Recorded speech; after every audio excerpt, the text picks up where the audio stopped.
Well, hello everyone. This is an emergency meeting of American in Peril, because not even like 2 hours ago, we found out Liam Payne passed away, Liam Payne of One Direction, and I just felt like this is something that needed to be discussed. Like, I had a different episode planned that I wanted to try to put out this weekend, and I don't care about that right now, because this is way more important to me.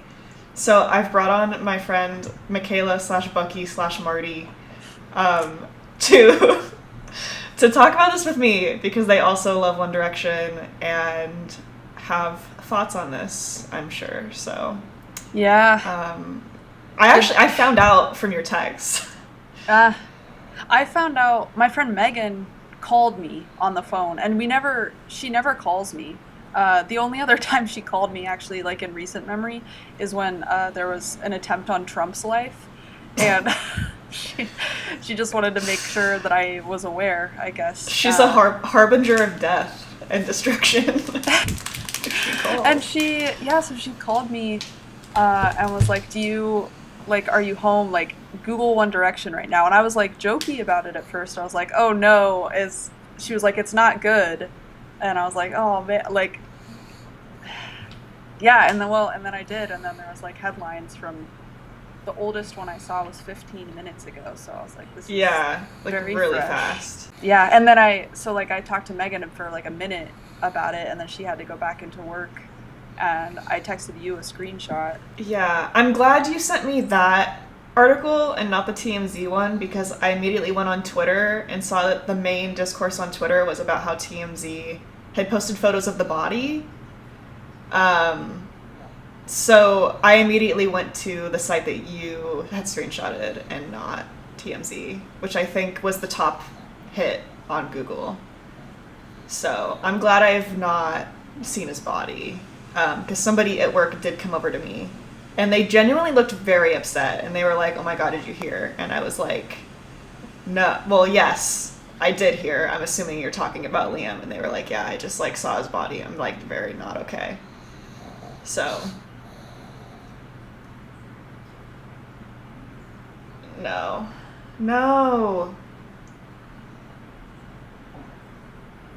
Yeah, I guess it's not the full body. It's like, it's basically like identifying pictures of his tattoos, but it's still like his body, you know?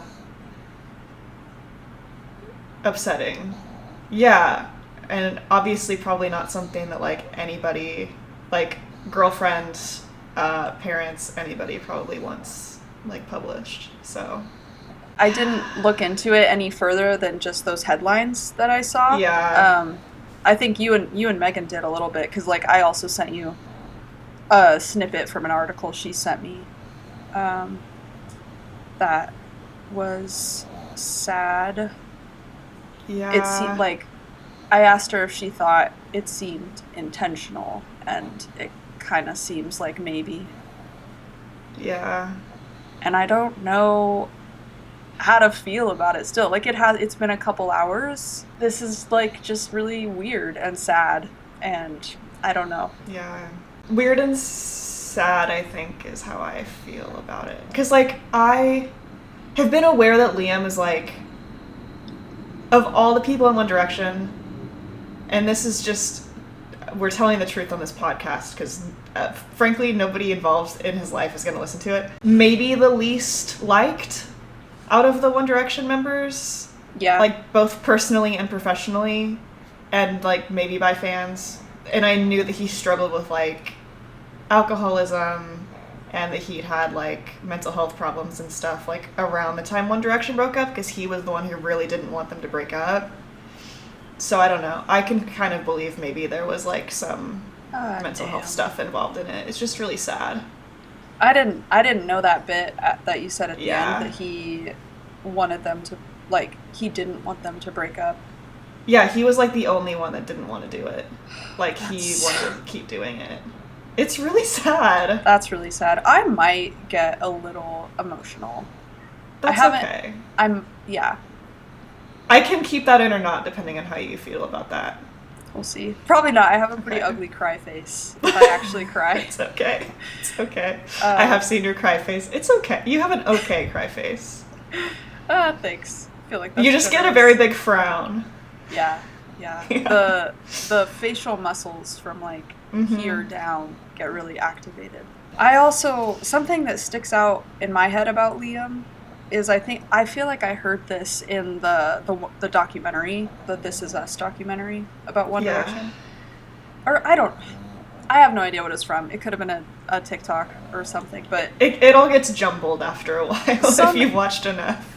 Interview clip from him at some point in time talking about how he was bullied in school is basically the gist of it. And like, if I had to rank the members, that this feels kind of gross also, but it is honest, I guess. But if I had to rank the members, Liam would be on the bottom.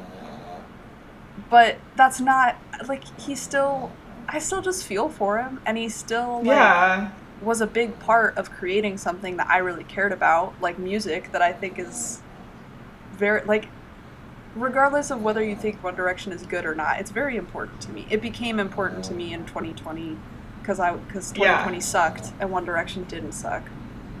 Yeah, let's talk about our One Direction histories a little bit, because like, sure. I think we both have approached One Direction differently. Yeah. Like, yeah, I think our journeys have been pretty different. So, what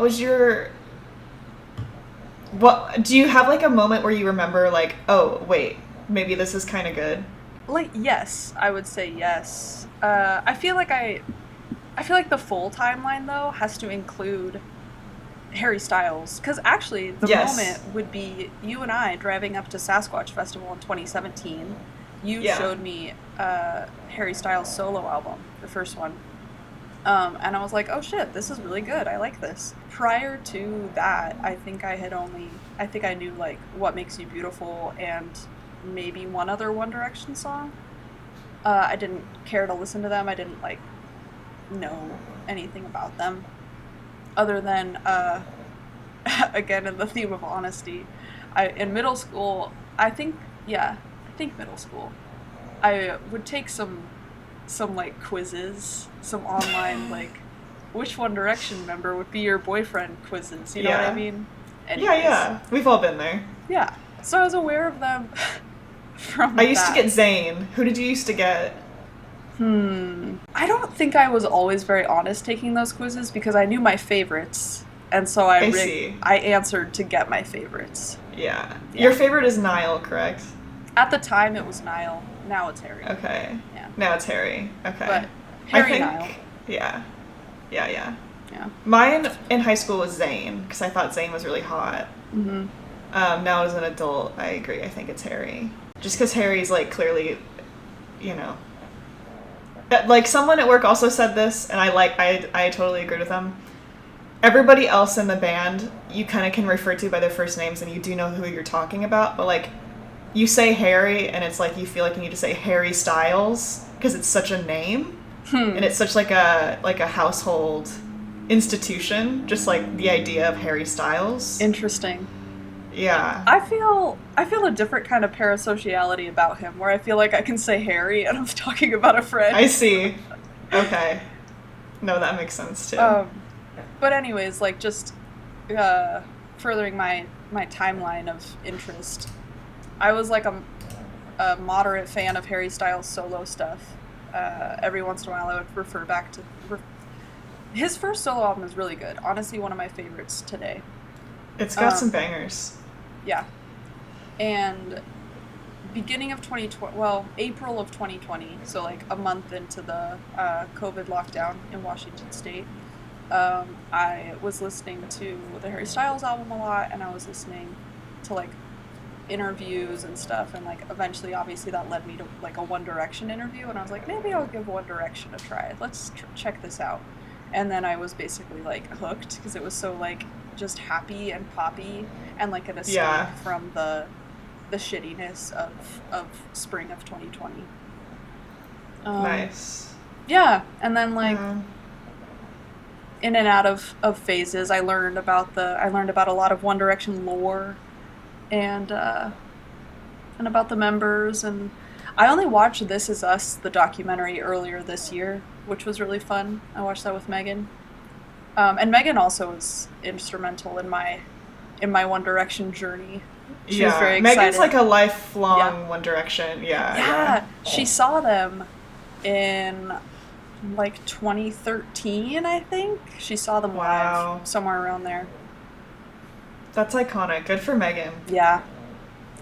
That was the context in which, because I was talking about Liam last night, and I was talking to my friend Danny about them because we went and saw a show last night, and afterward we were like, what are shows that you like really wanted to see in high school that you just never got to see?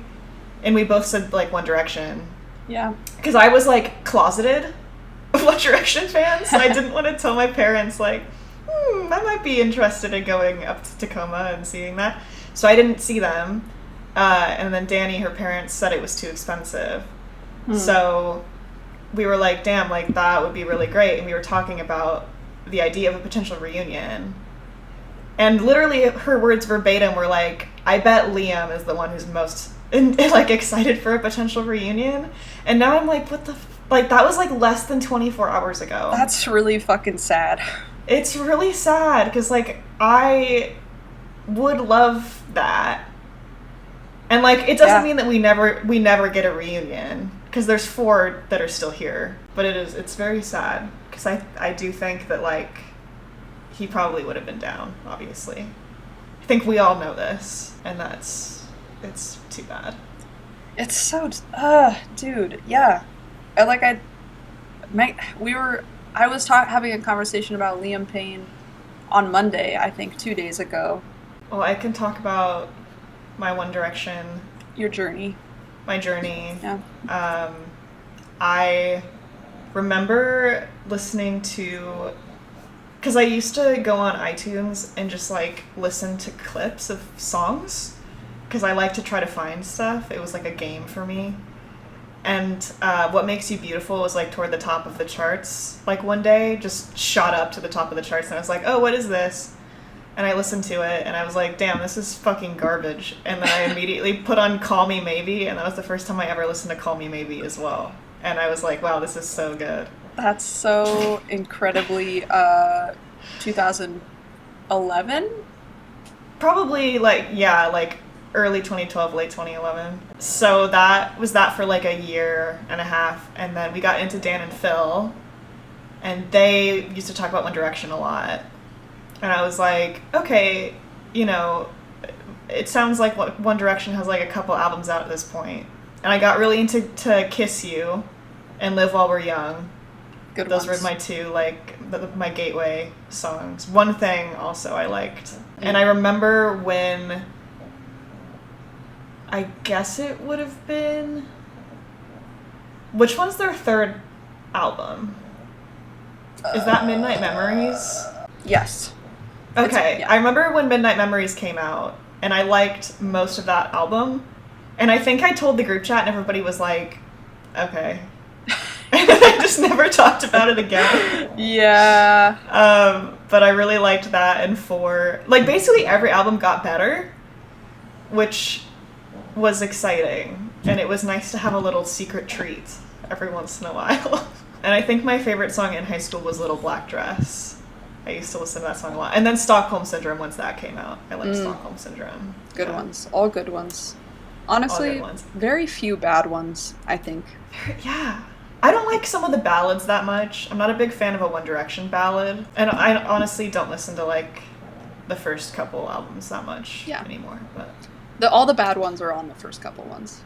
Yeah, exactly. And it was very much like a moment in time, which is why I do think this is kind of like a generational moment in a way, and you just said this in our group chat before we hopped on, this is like the first time I think that somebody around our age that like we've cared about has died. Because, and so, like, people were talking, you know, at work and stuff, and they were like, oh, well, you know, there was Juice WRLD and Lil Peep, and like people that hypothetically, I guess, would be around our age. But I was never into like SoundCloud rap, so that kind of passed me by a little bit. And those were also more like cult figures, whereas Liam Payne is such like Like, that's just a name everybody knows. Like, my mom called me and was Yeah. like, oh, did you hear about this? And, like, wanted to talk about it, and she was, like, shocked. Because just everybody knows One Direction. Yeah. It was a thing for so long. And it was such And a still is. big thing. And Yeah. is so important still for like a lot of, I mean, just to say a lot of people still care about One Direction and the members and what they're doing now. And Yeah. Yeah, Niall's tour is, like, doing really well. Like, right now. that's So. great. I didn't know he was following Niall on tour. I didn't. Yeah. That's. I don't know what to say, dude. Like, it doesn't add up in my brain all the way yet. No. I think I just want to repeat what you said, essentially, in that it's the closest person in age to us to die in at least a while. Like, the closest celebrity, I mean. And that's weird. And it's weird. I feel like every big death that's affected me in the past couple of years, too, has been somebody falling off of a balcony, which is weird, because, like, Sophie fell off of a balcony. Someone that I used to follow online for, like, years and years and years fell off of a balcony and died, and now Liam fell off of a balcony. I don't know, it's like a weird trend. I don't really like that. Yeah. I thought... Because that's not a, like, a typical, you know. I thought Sophie was rock climbing. Was it not like a rock, like a cliff, kind of? She was climbing up, like, the side of a building, kind of, like, from a balcony, like, trying to get up on the roof. Oh, And then slipped and fell. He seems the most... It also feels like a little bit disrespectful to speculate, I guess, right? Because, like, there's real... Yeah. Like, a real person died and, like, real people are grieving. Not... by real people, I mean, like, people that knew him personally, Yeah, I guess. right. But, like... Right. I guess that being said, like, he seemed the most troubled, for lack of a better word, like, maybe the most insecure. Like, in a conversation about him with Megan within the last week, I said something along the lines of, like, I feel like if he just focused on being a dad, which he is a dad, which also makes this extra sad. Yeah. I feel like he would be really happy. He seems like the kind of person who would be a really good dad and, like, would love his kid, but is also, like, insecure about not being as successful as the other people he was in a band with. This is my speculation. No, I think I agree with you. And that's something that kind of pisses me off about, I guess, the way... When you become famous as a teenager, like, you kind of just lose any chance at a normal life. Because I think you're always going to crave the, like, dopamine rush of people, you know, loving you like that and giving you that kind of attention. And some people, I think, are better at compartmentalizing that than others. And I think if you're already, like, predisposed to, you know, having, like, emotional problems, it's, like, not going to be very easy to deal with. And I do think, like, at least from what I've read about their relationship with, like, Simon Cowell and their management, like, I think they were pushed very hard. And that's also not the best thing to do to a teenage boy. They were super overworked. Yeah. They were really overworked, all of them. Yeah. Like, I really respect Zayn for, like, just bowing out. Mm-hmm. I think on some level Zayn might still be my favorite just because he bowed out and, like, respected his own boundaries. You know? Yeah. It's, like, a very mature decision for someone of that age to make. It is, and, like, a super hard decision given, you know, all the backlash, I guess. Yeah, people like, were pissed off. I also still remember that's, like, another... There are big, like, generational moments, I think, with One Direction. Yeah. Like, if this is one, like, this is a much sadder one, but I do also remember Zayn leaving One Direction. For sure. And that feeling like a huge thing. I think this might be wrong, but I think Megan, like, went home from school early that day. She was just, like, distraught. Yeah. No, I can imagine that. Yeah.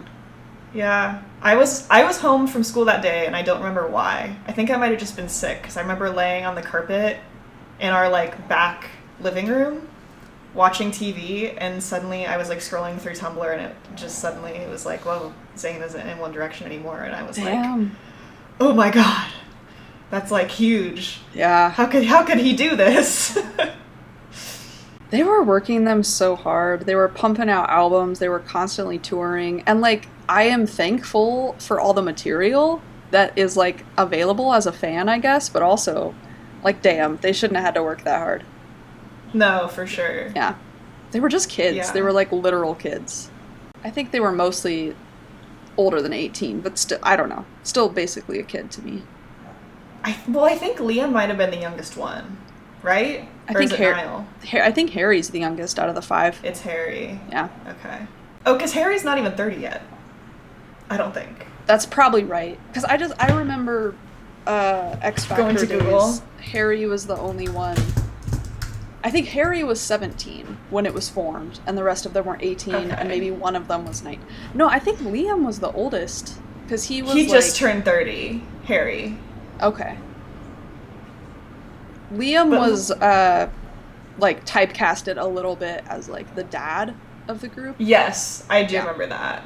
Yeah. But Louis has to be actually the oldest, right? That seems right, I think. But Louis had more of, like, a bad boy vibe. Or at least they tried to make him have a bad boy vibe. Okay, yeah, he's 32. So they say. They're all really young. For some reason, I thought Louis was, like, 34 or 35. But he's, like... not even that much. That's only makes him like 7 years older than us. That's so crazy, man. That's young. Like, yeah. I have a couple really good friends who are in their early 30s. Liam is younger than them. Yeah. That's like, I don't like that. I can't imagine, and this is probably a huge part of what like would make you spiral out a little bit, is like the expectation that you're kind of already retired at like 24. Because, like, what do you do with the rest of your life? Yeah. You know? That's probably a hard question to answer when you're, like, a early 20s pop star and then you don't have that resource anymore and you try to do the same thing, but you're not as successful and, like, how do you shift gears? I don't know. That's the unanswerable question. I don't think anybody's ever figured it out.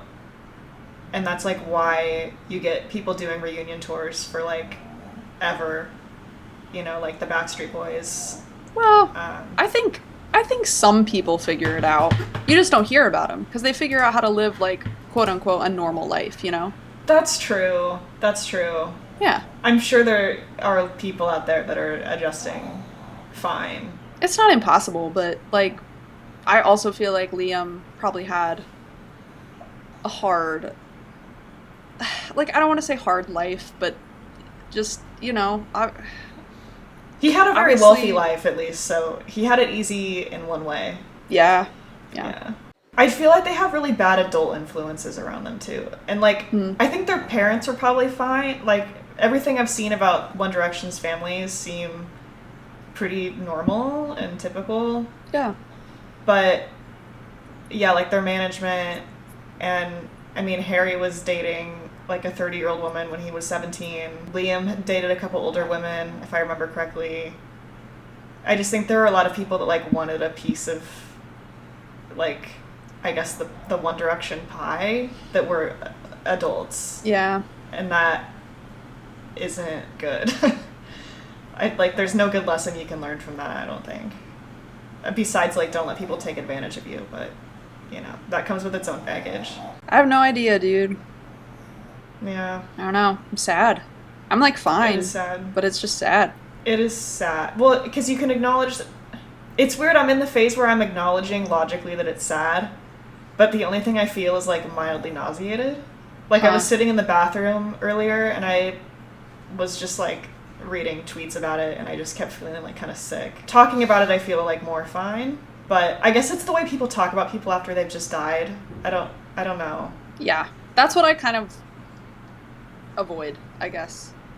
Yeah. By not having a Twitter account. Yeah, you're winning at that.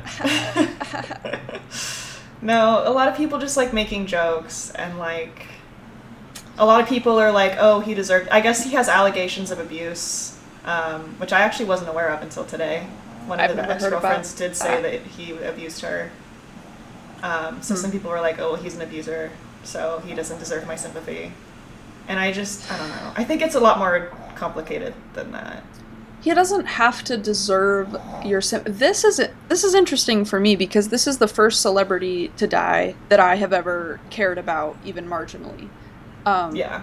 And I think perhaps with other, like, I've probably been callous when other celebrities have died. If it's somebody, like a friend cares about. But I don't know. What am I trying to say? That, like, no, somebody does not deserve your sympathy. Like, if you didn't know them, we didn't know Liam, obviously. No. Make space for people to be sad about it if that is what they're naturally feeling. Yes. Yeah. That was kind of, I guess, maybe the good thing about being at work when it happened was, you know, everybody that was of a certain age kind of congregated in the office together, and like you just kind of end up getting drawn to each other because you all know that you're experiencing something similar, but everybody's response was quite different. Like, I think I'm just kind of in shock, but then there was the guy that felt like really sad about it because he'd like seen photos he didn't want to see, and like was a One Direction fan also, so that was sad, and you can tell that he was kind of like trying to hold back how much it meant to him a little bit. Yeah. And then there was like another one in the office that was like kind of joking about it and being like, you know, it's whatever, like it's a celebrity. Yeah. You just kind of see the whole like spectrum gamut of of everybody's feelings on it. But I think regardless of whether or not you're kind of flippant about it or if it like really affected you, I think everybody was kind of acknowledging that it meant something, I guess. Felt like kind of maybe the end of something. I don't know. It's hard to put to words when it's happened just a couple hours ago. It's going to be really hard to see or not see anything that the other members of One Direction might have to say. I thought about that too. That makes me want to cry just a little bit. Yeah. I don't know. Well, it makes me sad knowing that they're probably sad right now. Yeah. Because, like, that's... I don't know, like, we have friends we don't talk to anymore, and if anything happened to them, I'd still be really sad. Oh, yeah, absolutely. I'd be, like, fucked up. So I'm a really strong believer in, like...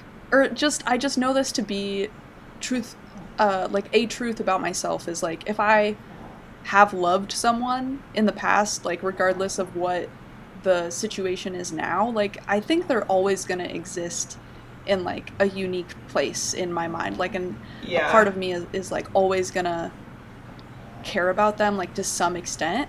Like people that are definitely not in my life at all anymore, it's like if I heard they died, that would absolutely upset me. Yeah, absolutely. I mean, there's people that have like wronged me, you know, that if they died, I'd be like, well, but like, there's still a level, even to that like sense of irony about it. I think I would still be sad, you know, because it's like, maybe it's the potential that's gone. That's so sad. Not naming names because it's my podcast, but like, I do have an ex-boyfriend that like is a shitty person.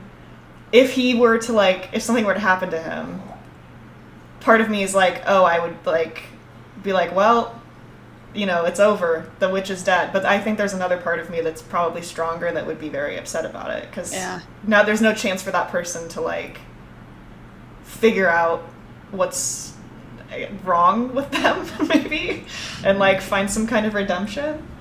And I guess there's part of me that feels kind of similarly about Liam. Like there's, I don't know, the potential for him to like figure out his life is gone. Yeah. And that is what's so sad. So, and I know like not all of them are on good terms with him, but I don't think that occludes being sad. Probably complicated feelings. Yeah. Yeah. Do you think anybody's even going to say anything, or do you think they're going to like do like a joint One Direction statement?